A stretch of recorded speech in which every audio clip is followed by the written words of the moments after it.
Dados de 2023 mostram que a cada 24 horas, pelo menos 8 mulheres sofrem agressão no Brasil. Agressões do tipo abusos verbais, maus tratos, violência física, sexual contra mulheres e contra meninas e até mesmo feminicídio. Esse número é 22% maior do que o que foi registrado em 2022, por exemplo. E ao contrário do que às vezes a gente pensa, que a violência é praticada somente no relacionamento afetivo, não, a violência também é praticada por pessoas próximas às vítimas, como pais, irmãos, filhos, primos, tios, vizinhos, agentes do Estado e até mesmo líderes espirituais.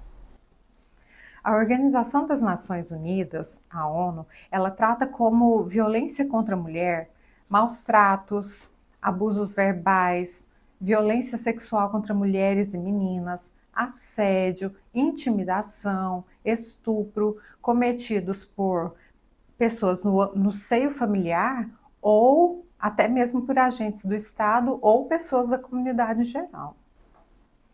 Em Goiás, dados da Secretaria de Segurança Pública mostram que dos 246 municípios, em 239 há registros de lesão corporal motivadas por gênero.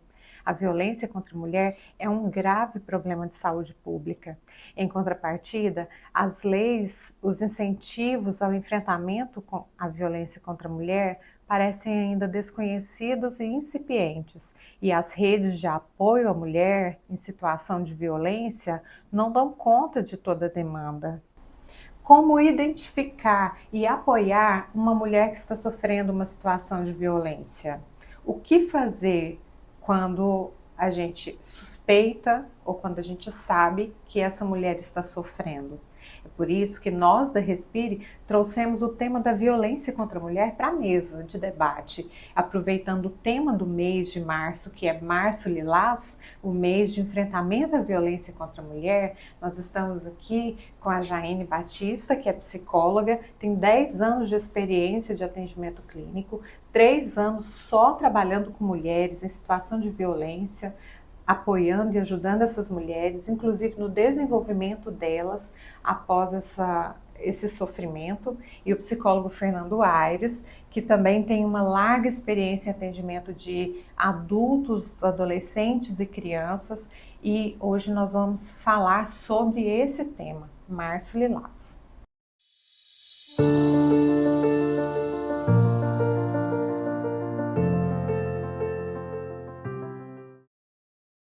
Olá, pessoal, tudo bem com vocês? Olá, estamos bem aqui. Jaine, quero saber de você.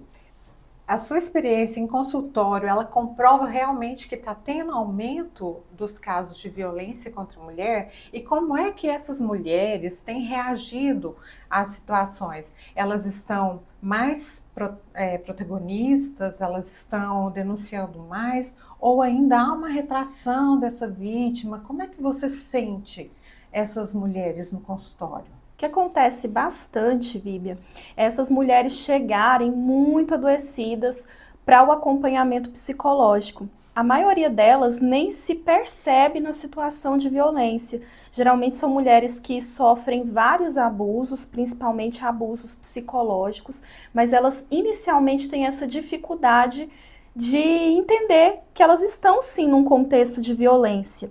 Principalmente se for violência psicológica, porque a violência psicológica ela deixa marcas físicas, mas ela deixa os traumas, ela traz o adoecimento, é um grave prejuízo para a saúde mental dessas mulheres. E aí o que acontece? Ao longo do acompanhamento, elas vão aprendendo a se reconhecer, a se valorizar, a autoestima fica fortalecida e também tem o processo de psicoeducação, onde eu como profissional eu vou fazendo esses apontamentos, trazendo essas informações sobre o que é uma violência. E quando elas reconhecem, elas vão ali criando força para fazer de fato a denúncia. Então esse dado que você traz do aumento dos casos de violência, ele é sim real.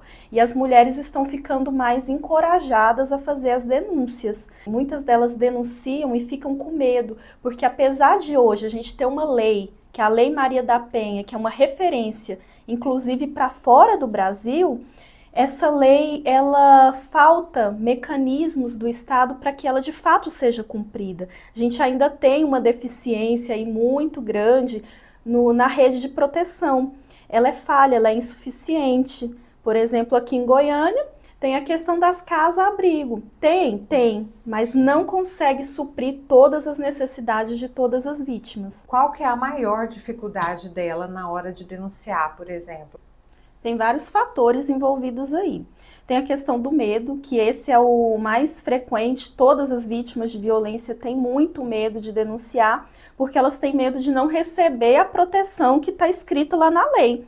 E, infelizmente, em alguns casos, acontece mesmo da vítima ir até a delegacia da mulher e lá ela sofrer outra violência, porque elas são invalidadas muitas vezes no que elas falam. Infelizmente, eu já acompanhei mulheres que ela foi denunciar e o delegado virou para ela e perguntou, mas o que você fez para ele reagir assim? E isso é refazer a violência, fazer essa vítima sofrer mais do que ela já sofreu. Tem a questão também da dependência emocional. Muitas dessas mulheres são dependentes emocionais de seus parceiros, suas parceiras, ou até mesmo de outros membros da família. Porque, como você bem disse, Víbia, os autores da violência não são só parceiros ali nas relações amorosas, não. É bem amplo, né? Então, existe muito esse medo, a relação de dependência emocional, existe um prejuízo na noção de autoeficácia dessas mulheres, onde elas não se enxergam como capazes de gerenciar a própria vida. Tem a dependência financeira, muitas vezes, que é o que mais ali impede essa mulher de sair daquele lar onde ela sofre vários abusos.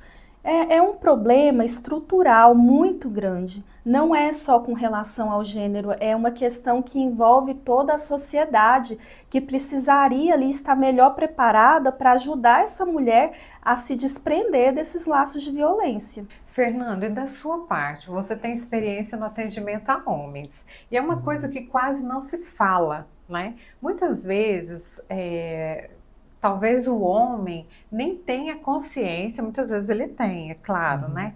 Mas muitas vezes o homem pode não ter essa consciência de que está agredindo a esposa, de que está praticando uma violência verbal com ela, ou maltratando ela de alguma forma, né? Fazendo o clima da casa, por exemplo, ficar pesado.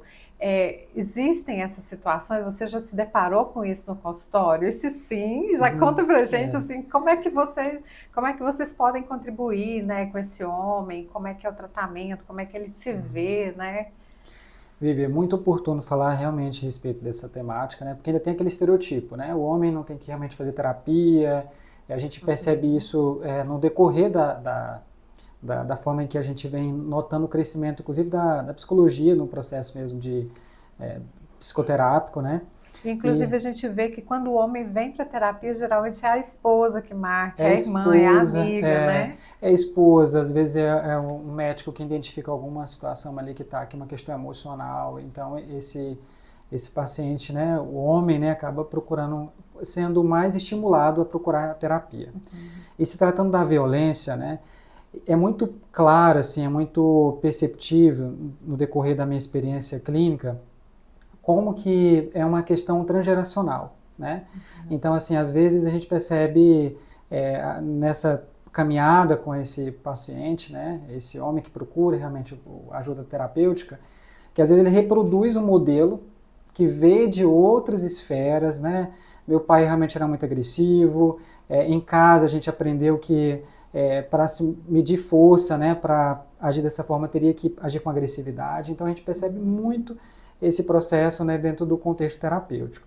É claro que hoje, né, a gente sabe que tem até grupos terapêuticos que, como parte da pena, o que a gente estava até comentando, né, hoje na sociedade, às vezes ao identificar uma violência contra a mulher, esses homens eles têm hoje grupos terapêuticos que fazem intervenções justamente para conscientizar, levar uma psicoeducação. Então, como você disse, tem esse aspecto que às vezes ele não se dá conta, né? Mas tem outros processos que a gente nota dentro do contexto terapêutico que é uma questão mesmo de reprodução ali, né? Dentro do processo terapêutico, a gente observa isso e é construído, o paciente ele precisa realmente estar num movimento atuante, porque ele precisa realmente desejar essa mudança, né? Então, o primeiro processo, quando a gente identifica que essa é o nível de agressão que acontece, ele tem essa tomada de consciência, muita da vez. Então, tem alguns perfis de paciente que chegam solicitando uma tratativa até mesmo dessa demanda, né? Tem esse perfil de paciente que a esposa impõe mesmo a condição em detrimento do cansaço, que é muito elevado, né? Então, a gente se fala aí de etapas da vida que a esposa vem sofrendo, né? Os filhos, porque quando a gente se fala também de uma violência, ela não está caracterizada, como você realmente disse, não só no aspecto físico, né? A violência verbal. E quando esse sujeito, né, esse paciente, ele já traz de outras esferas da vida essa dor também, porque o agressor, ele às vezes ele não tem essa tomada de consciência do quanto ele está sendo violento com a pessoa que está em torno dele, né? E às vezes é um movimento transgeracional. Então ele, muitas vezes, até no processo terapêutico eu escuto, foi um modelo que eu tenho, né, interno, é um modelo que ele acaba reproduzindo da figura do pai, né, que agia com uma certa violência no âmbito familiar. Então ele acaba replicando e nem tomando consciência desse processo.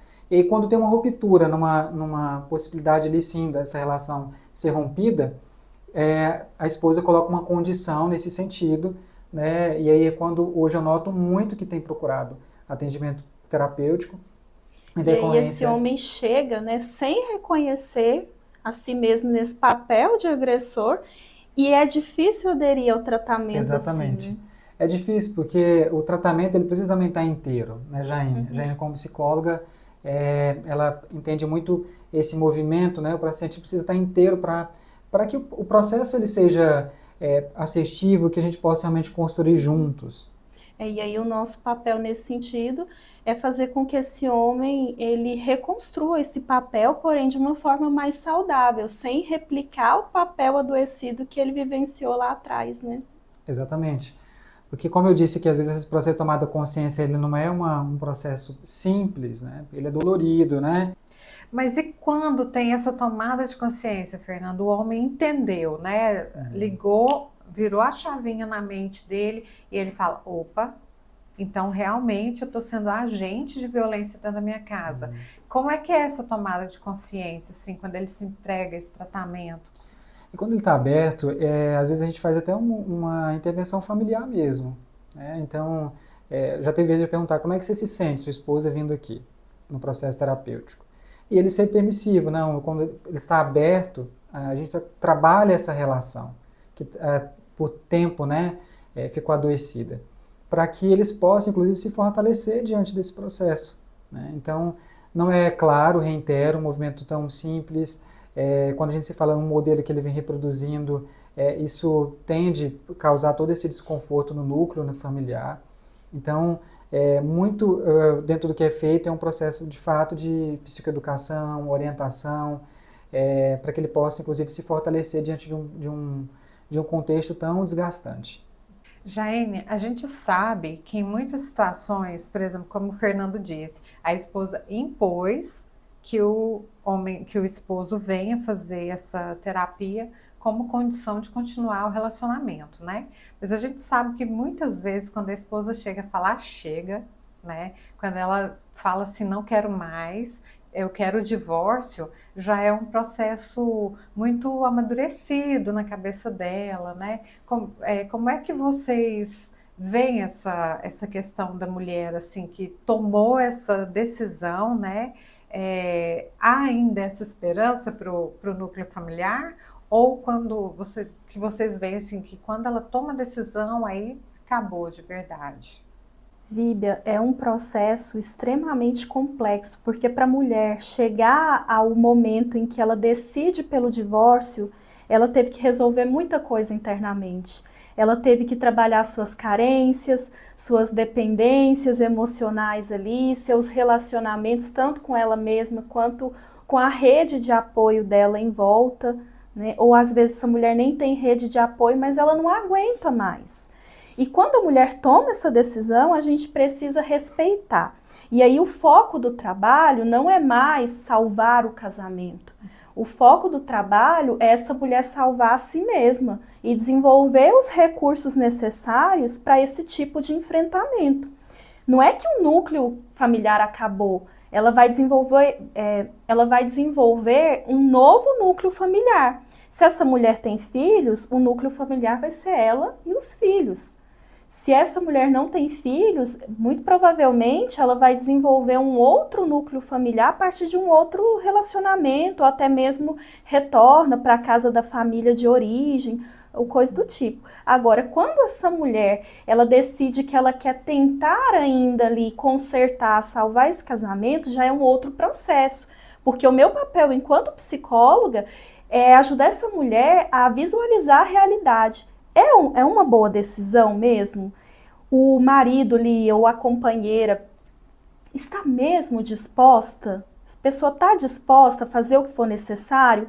Porque não se salva um relacionamento se só uma pessoa quer.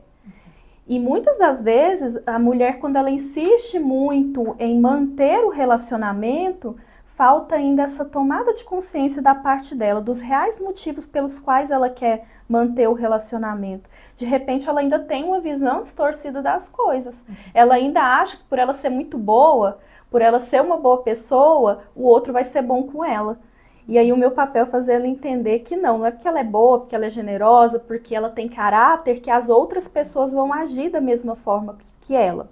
Agora, quando a outra parte também está disposta, vai buscar ajuda, entra num processo terapêutico também, faz o que for necessário, tem chance sim da reconstrução, da restauração, mas precisa haver essa consciência muito clara dos dois lados. Jaine, daqui a pouco eu quero te perguntar a respeito da reconstrução dessa mulher, do desenvolvimento dela. Mas antes, a gente tem falado de violência psicológica, né? Mas eu quero ir mais fundo. Vamos falar da violência física, por exemplo, nesse relacionamento dessa sua paciente, né? Dessa persona que a gente está construindo aqui. Há uma agressão física, por exemplo. Aí o tratamento vai por outras vias ou você... Como é que é a tratativa dentro disso? Quando há violência, quando há ameaça, inclusive contra a vida dela, contra filhos e tudo. Temos um protocolo enquanto psicólogos a seguir, né, Fernando? A gente tem por dever denunciar. Tem lá o 180, que é o Disque Denúncia, e a gente precisa fazer essa notificação porque a gente está com uma vida em risco. E eu explico isso para essa mulher. Falo, olha, você sofreu uma violência física. Você está sofrendo uma violência que pode, inclusive, te levar à morte. Então, eu deixo ela bem consciente disso. E, na maioria das vezes, elas não querem denunciar por medo. E algumas vezes é porque elas acham, não, é porque ele estava nervoso, ou porque não, ela estava muito nervosa, eu provoquei. E aí isso é muito... ciclo se repetindo, isso né? é muito problemático. E aí eu faço essa discussão de como assim você se coloca como a culpada dessa violência. E aí temos todas as técnicas ali, os manejos para fazer essa mulher se perceber nesse local de violência. E que ela não merece isso, independente da roupa que ela use, da forma que ela fala, das coisas que ela gosta, do jeito que ela é, nenhuma mulher merece apanhar. Muitas também repetem os padrões da família. Veio de uma família onde a mãe, a avó, a bisavó, as tias, todas sofreram esse tipo de violência. Então é aquela criança que cresce achando normal um homem gritar com uma mulher. Não é normal. É um trabalho gigante para você conseguir reconstruir uma mulher que foi violentada. Porque a violência física, ela envolve antes a violência psicológica. Tudo começa com a violência psicológica. A agressão sexual envolve violência psicológica. A violência moral envolve a violência psicológica. A patrimonial envolve o psicológico. Então, essa mulher, a gente precisa ali restaurar a matriz de identidade dessa mulher. A gente precisa fazer com que ela retome o processo de desenvolvimento dela para que ela se reconheça enquanto pessoa de direito. Uma pessoa que merece ser respeitada, uma pessoa que merece ser feliz e que tem todo o direito de fazer as próprias escolhas e decidir como que ela vai gerir a vida dela, independente de outras pessoas. Fernando, então, aproveitando esse gancho do que a Jaine falou, né, da reconstrução da identidade da pessoa, como fazer, como ajudar essa pessoa que tá assim que tem esse perfil, né, se tomou consciência de que é um agente de agressão dentro da própria casa, como é que você vai ajudar agora essa pessoa a reconstruir uma identidade que, querendo ou não, está, de certa forma, desconstruída, adoecida, até desmoronada, né, de repente. Como é que você vai trabalhar isso? Vivi, é muito interessante sua pergunta, porque ela atravessa muito esse lugar, como você comentou, né, dessa consciência. Então, a partir desse momento que ele toma essa consciência, é muito interessante falar a respeito, porque às vezes no consultório mesmo a gente fala, você se deu conta que você está sendo agressivo? Você se deu conta que você está sendo violento? E a pessoa ela tem uma tomada de consciência e isso desconcerta, né, a pessoa, porque você vai tentando levar esse sujeito até essa clareza desse movimento todo que ele vem realmente percorrendo. Então, o primeiro passo é esse, a tomada de consciência, esse interesse mesmo em seguir com o tratamento. É claro que são etapas, né? Então, vai ter momentos que vai ter ali algumas situações que vão gerar desconforto, né, dentro da própria relação. Então, é muito importante deixar claro essa manutenção que às vezes, quem está envolvido não tem tanta noção do quanto isso o quanto está sendo prejudicial. Às vezes, alguém de fora que faz a pontuação, né? Vocês comentaram aqui da questão da bebida alcoólica, né? As drogas, o quanto isso potencializa, né? Então a gente faz todo esse cuidado, né? Dentro desse núcleo que esse sujeito está reinserido, para poder, inclusive, levar ele a essa mudança de comportamento, de hábito, né? Que estão ali realmente já enraizado em muitas outras etapas. Então, assim, o primeiro passo é essa tomada de consciência, essa orientação com relação ao processo terapêutico.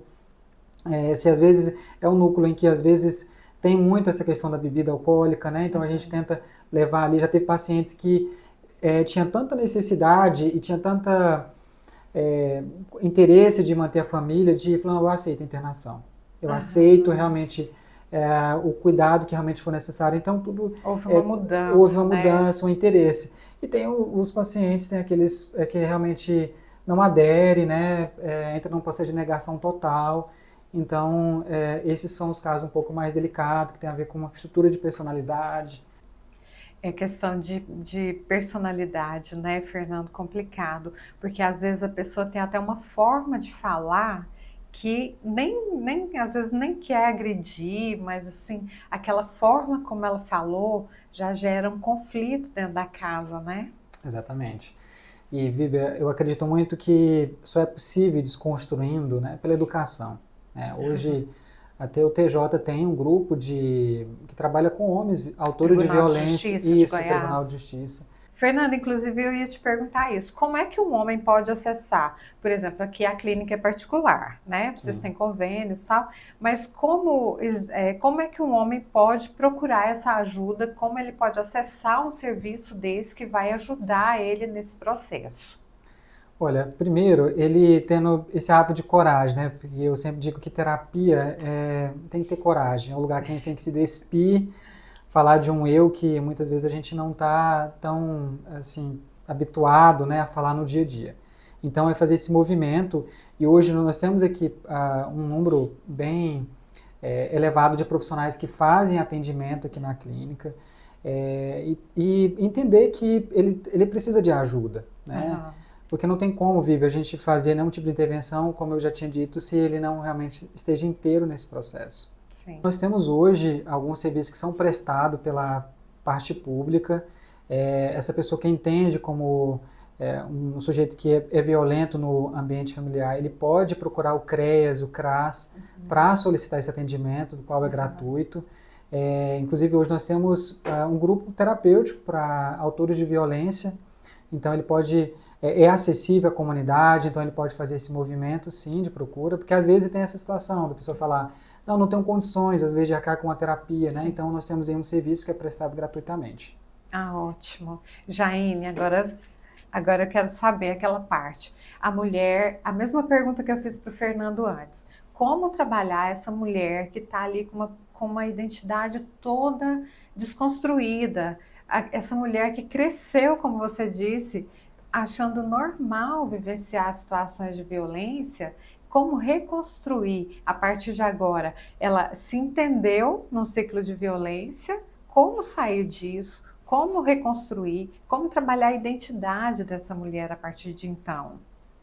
Primeira coisa é acolher as dores dessa mulher, porque quando ela percebe que ela está nesse ciclo de violência, dói muito. Muito mesmo, e eu falo isso com propriedade de causa, porque eu sou uma mulher que já sofreu muita violência psicológica na vida. E foi muito difícil para mim, porque eu sendo psicóloga, como que uma psicóloga sofre violência psicológica? Mas a psicóloga também é uma mulher, também é mãe, e eu sofri isso na minha vida. E doeu muito, e eu procurei apoio em algumas pessoas próximas, na igreja da qual eu fazia parte, e não tive esse respaldo, então doeu mais ainda. O que me ajudou foi realmente o processo psicoterapêutico, foi onde eu aprendi que quando ninguém me acolhe, eu me acolho.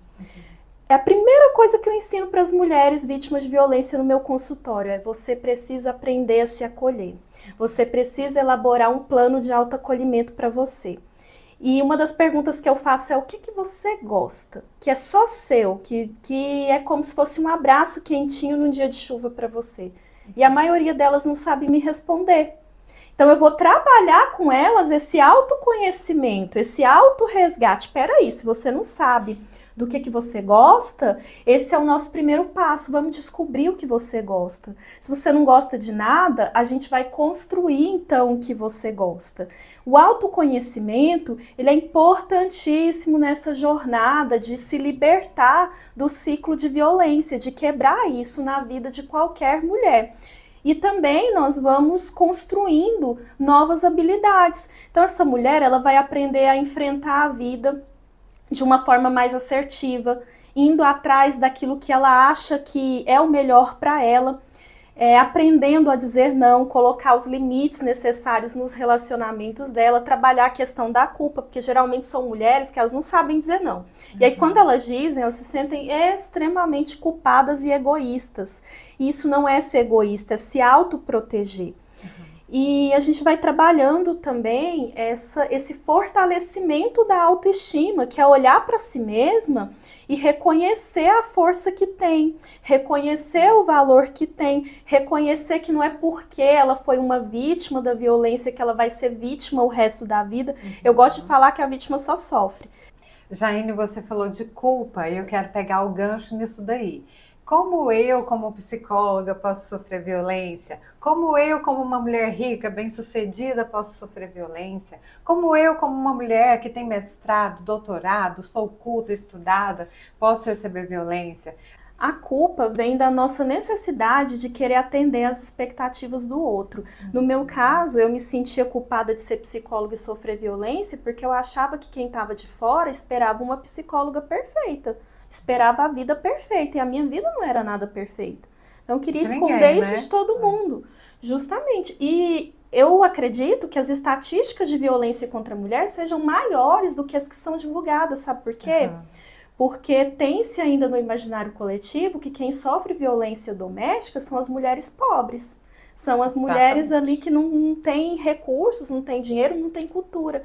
E é altíssimo o índice de violência contra mulheres, de mulheres ricas, bem-sucedidas e tudo mais. Porque aí envolve um grande fator psicológico, envolve as nossas carências enquanto mulheres, a nossa necessidade de querer agradar o outro constantemente. E isso é bem trabalhado em psicoterapia. Nós temos uma rede ampla de apoio à mulher. Aqui em Goiânia, a mulher que sofre violência, ela pode denunciar via 180, diz que denúncia, e isso também serve para você que não é uma mulher, né? Você que não é uma mulher.